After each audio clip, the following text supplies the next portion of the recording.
So good morning and happy Monday, and welcome to a new week and a new series. So today, or this week rather, we're going to be focusing on improving conscious self-management, which will obviously mean improving mindful awareness. And it follows naturally on the series we conducted over the last 7 or 8 days, which was on self-awareness. And remember, it's extremely important, like I said, to start with self-awareness. Once we understand some of our own strengths and weaknesses, we can then move on to self-management. And before we even can attempt anything on self-management, we have to become self-aware. And becoming self-aware means literally switching on and becoming conscious. So these next few sessions, there's actually 12 modules. We'll go through that now. Are going to cover a lot of those ideas, and we'll go through that in quite a lot of detail. Please, if you are joining, say hi. Even if it's just hi, how's it, wave, whatever, on the comments column. I notice many people are watching the videos, but I have no idea who's watching them. So it's great if you can just say hi, then I know that you're there. As I said, I have no idea, and it would be nice, it would be great to know who's watching. I see Leonie's joined us. How's it? Barbara, welcome. So yeah, please just say hi. And this particular presentation or this series is actually a workshop, so we can't run a workshop on Facebook, and possibly later on in the year I'll run webinars, etc. Hi Elaine, great for you to join us. First time I've seen you put your name out there, so thanks for overcoming possible shyness. I know you watch the videos. Let's kickstart this Monday, she says. So I'll definitely be doing webinars later on once I get into the swing of things. Hashik, how's it? Great to see you joining us. But for now, I think if I do ask questions, etc., feel free to put comments into the comment column. Inbox me if you want to. I'll certainly respond to everything across the course of the day, or even tomorrow if there's a lot of comments. So if you've got any queries, feel free to do that. But like I said, so this is mainly going to be a theoretical series covering a lot of the theory. And as I said, this particular workshop I normally run either as a prelude or an after or a revision rather of my full 8-week course that I run on mindfulness. So let's kick started. And so and just sit back, relax. As I said, I'm going to just go through it. And I'm trying something else new today. I'm also going to take my live feed or Greg Smith out of the picture so that you can focus on the slides every now and again. So there might be a bit of a hitch when I do it because I've never tried that before. So let's see how that goes. So so let's get into this talk today. So Marcus Aurelius says, perfection of character is this, to live each day as if it were your last, without frenzy, without apathy, and without pretense. So without the panic that many people seem to be going through at the moment, and without apathy, also we're not supposed to just lie there and play dead, and without acting, we need to work or live authentically. I think it's extremely important. So let's live authentically and let's follow these words and be calm. And I think a lot of my talks have spoken about finding your center, because with this calmness, and certainly it's in the slide presentation across the series where we talk about how anxiety, for example, is a high energy emotion, but it certainly narrows your focus. So we want to remain calm.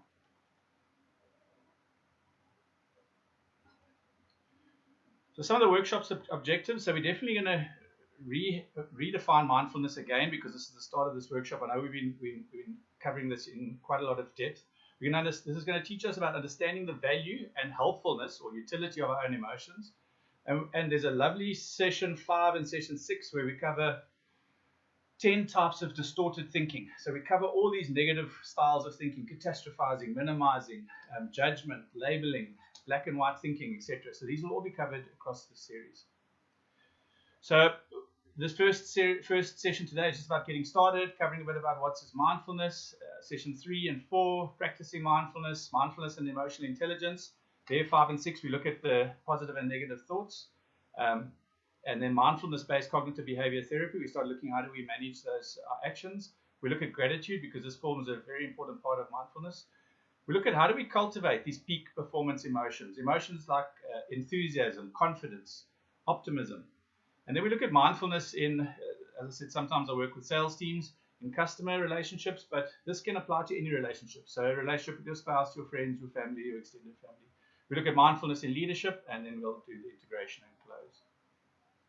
Victoria Moran has this lovely quote which says, in this moment, there's infinite possibility. And those of you that joined one of my previous presentations, we spoke a bit about the lion and the crocodile and the rat that was gnawing on the vine and finding this beautiful strawberry. in a present moment, and in that moment there's that infinite possibility. So this is a great slide, and I've had long discussions around this slide at times where we've spoken about where this Shunryu Suzuki says, in the beginner's mind there are many possibilities, but in the expert's mind there are few. And I often ask groups that I've worked with, why would there be more possibilities in a beginner's mind than an expert's mind? And we've had wonderful debates around this. Maybe just think on it for a few seconds. Because many of us try and be experts. We try to think we're experts. We certainly can, like with the lockdown, we need to bring experts in. But what happens sometimes with the expert mind is they have learned so much in their own field that they have a very narrowed view of life, for example. I'm even just thinking in terms of some of the decisions that are made regarding lockdown. And I just wonder how, if depending on the person's life experience, will be how they see some of the rules to bring in. So I don't want to get into that because I can see on Facebook we've had some very controversial discussions or some hectic discussions around what is okay and what's not okay. So, but it's important to have a beginner's mind, because when we have a beginner's mind, we go out there and there's all sorts of possibilities. Our life can go in any direction. It's exciting. We feel vital.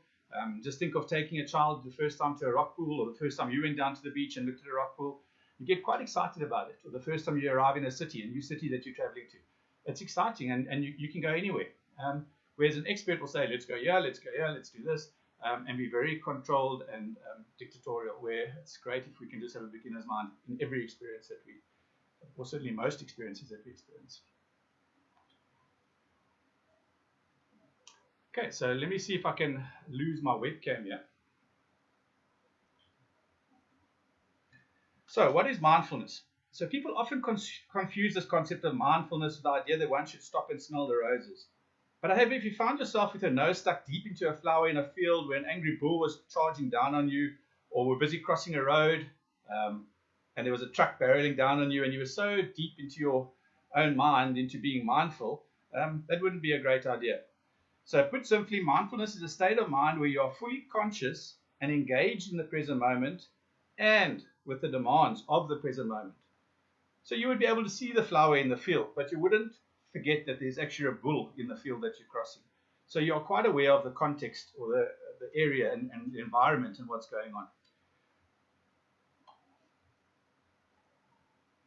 Then mindfulness comes from came to the West from a Buddhist concept, but it has nothing to do with religion. We've taken a lot of the religion out of it now in the Western world.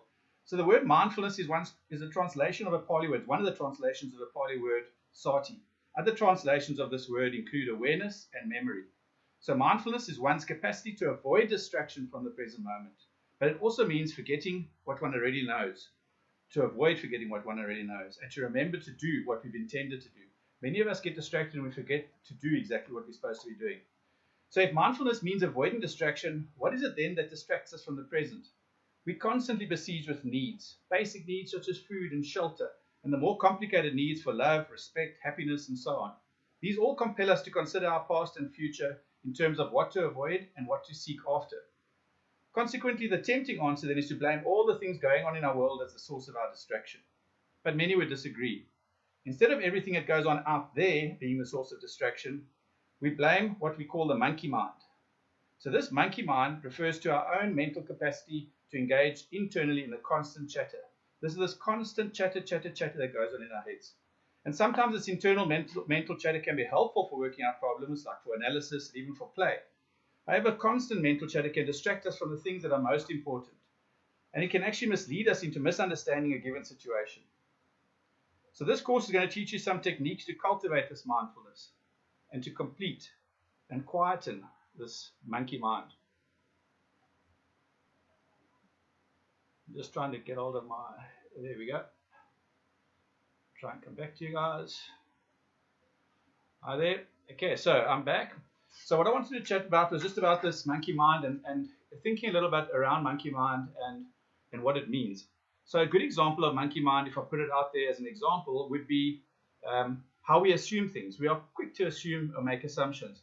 And one of the most relevant ideas or examples might be when we text someone or when we WhatsApp someone. So we'll WhatsApp someone, It might stand on their phone for a while before they read it. Our brain straight away starts going into overdrive and start thinking why they're not reading it, what's going on. I've worked with many people that have come here, and I remember the one client saying immediately her husband's cheating. Every time he wouldn't respond immediately, he was with some woman. So we automatically start assuming things. Then next, worst case scenario, suddenly there's 2 blue ticks. So we see they've read the message, why haven't they responded? And the longer that they don't respond, the more our brain starts throwing up things. Did I say something wrong? Are they cross with me? What did I do wrong? We don't go to the possible other reasons that the person might be busy. I recall the one client I had, she said that she was busy, she had arrested a shoplifter, and her husband kept sending her texts, and he thought she was now having an affair, and all she was doing was processing a guy, and she could see that his messages were coming through, and she had read the message, but she couldn't stop to now answer it. So this is an example of our monkey mind, or this chatter that goes on in the background.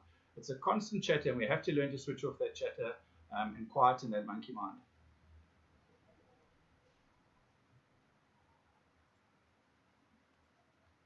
Okay, so let's move on to the next slide. So now we're going to talk a bit about an idea called bare attention. So this is either there's many ways of speaking about bare attention.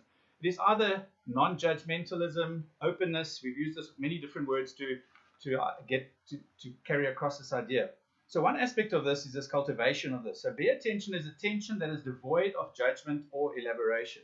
So whenever we're faced with a new situation, we're tempted to try and consider what this new situation means to us. Is it going to be pleasant, scary, long-lasting, or of minor importance? More often than not, we don't even have enough information yet to make that assessment. So when we start attempting to evaluate the situation before it's played out, this takes us into that monkey-style mind of thinking, which often leads to distorted thinking, which we'll cover later in the series. And one component of being mindful is to approach any present moment with our full and neutral attention. Another way of thinking of bare attention is this concept of beginner's mind.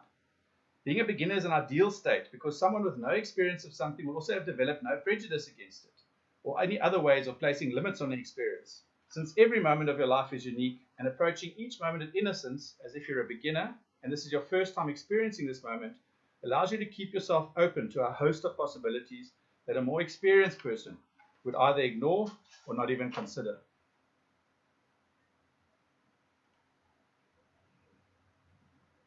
So just as we check in again now with some of these examples of bare attention, might be, I don't know if you could think of any ideas, but some that spring to mind is sometimes if you were standing in a queue, you're at a queue waiting for a ticket or waiting at the shopping center, and someone pushes in front of you. We might respond with indignance, we might shout at that person. Possibly the person didn't see that there was a queue or didn't realize there was a queue. They were caught up in their own monkey mind and just moved in there. I'm thinking in South Africa we have taxis that can certainly irritate the living daylights out of us at times without indicating, and think of how you respond to that. So we'll go, what an idiot, he doesn't respect me, how could he just turn in front of me? And again, sometimes there's so many distractions going on in that person's mind that they have no idea. So these are all examples of having bare attention or having a beginner's mind and trying not to place judgments onto a situation.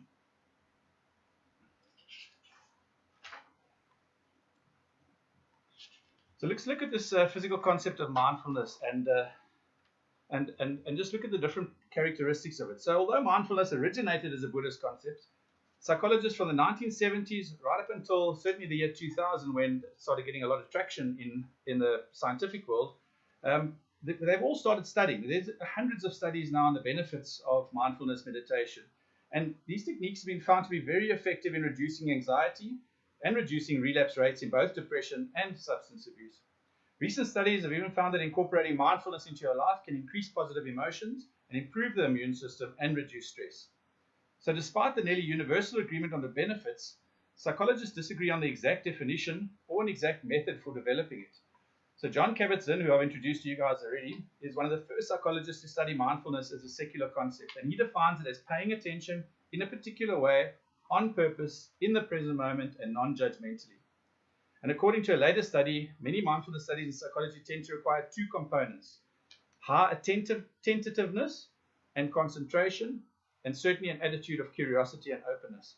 And those that have attended the courses I've run, especially some of the students that have attended, have said one of the biggest benefits they've gained out of mindfulness training is the ability to be able to focus on their work and to stop losing their attention.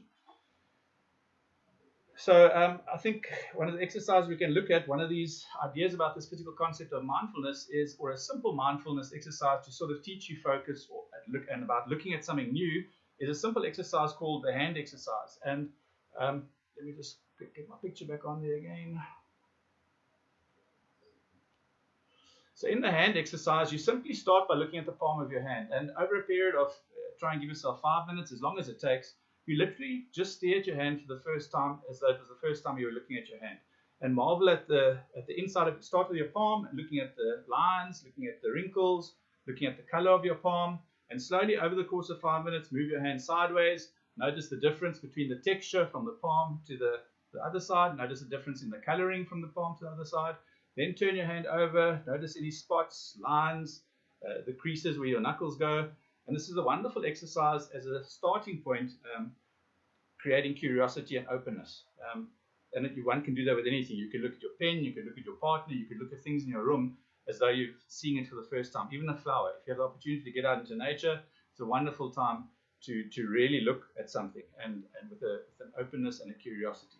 So give that a bash and see how that goes.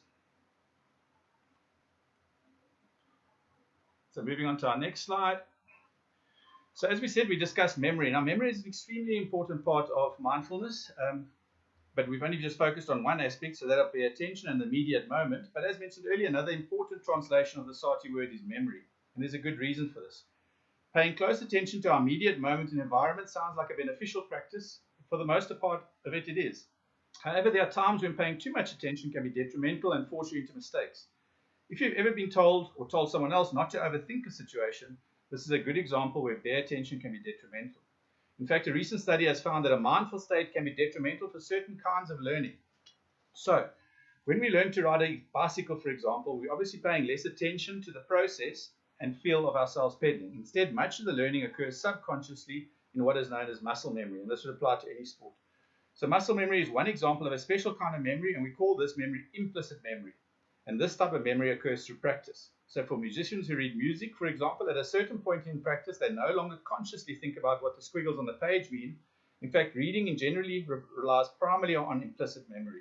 If you had tried to be mindful of what you were reading by focusing on the shape of each letter or the makeup of each sentence, you'd likely miss the overall meaning of a written passage, and it would take a long time to do it. So mindfulness is helpful in tasks to make use of another kind of memory. This memory is called explicit memory. And this type of memory is helpful in learning new things and in memorization, and like I said before, on focus. However, when you wish to develop a habit, the combination of mindfulness, when you are consciously willing yourself to do or notice something, and scaling back your awareness as you allow the new task to be taken up in your unconscious mind through implicit memory, is the ideal way to go. So certainly riding a bike, learning a new sport, playing a guitar, in the beginning you're going to be using mindfulness to remain focused to do this task, but once you start playing naturally and your fingers know where to go, and then it moves from implicit to explicit, or explicit to implicit rather. And let me just check in here again. Hopefully this bouncing backwards and forwards by popping in and out of the presentation is not too distracting. So I think another good example of this implicit and explicit memory is driving in traffic. Like we'll be driving in traffic, and it's our bodies know what to do. We know where the steering wheel is, we know where the gear is, we know where the foot pedal is, we know where the brakes are and the accelerator, and we're able to do this naturally. And this would be an example of implicit memory. But being aware of pedestrians around you, being aware of an environment, being aware of animals or dogs running into the road, aware of other traffic taxis turning in front of you, that would be an example of explicit memory. So it's important to be mindful of what's going on around you, but the rest is happening at a natural state or rate. So then just as you'll see each of these sessions, we'll end with a little bit of a case study or a case example. So let's chat a bit about Steve. So Steve hated it when another driver cuts him off. Usually he'd get angry, and without thinking about it, he'd hoot and start going off and flashing his headlights. But then he had begun to practice mindfulness, and one day someone in a car cut him off, and for a split second he recognized how his thoughts became angry, and straight away he wanted to pull signs at him and start shouting and remonstrating. And then he realized, no, let him just calm down and allow the guy to come in, and he'd be able to give that driver a wide berth, because perhaps this old gentleman that turned in front of him hadn't have seen him and wasn't doing it on purpose.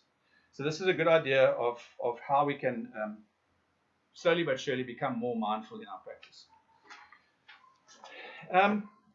So this, I think, is the end of today's session. I want to thank you. If you have any questions on it, we'll cover 3 or 4 topics or brief topics within each session. Thank you for joining. If you've got any questions, please contact me. And like I said, please drop some ideas in the comments column. Also, let me know how it worked with me in and out of the presentation. It works for me, so if it's not too distracting for you, then it's fine. It'll be great. I appreciate it. All right, take it easy and have a great day.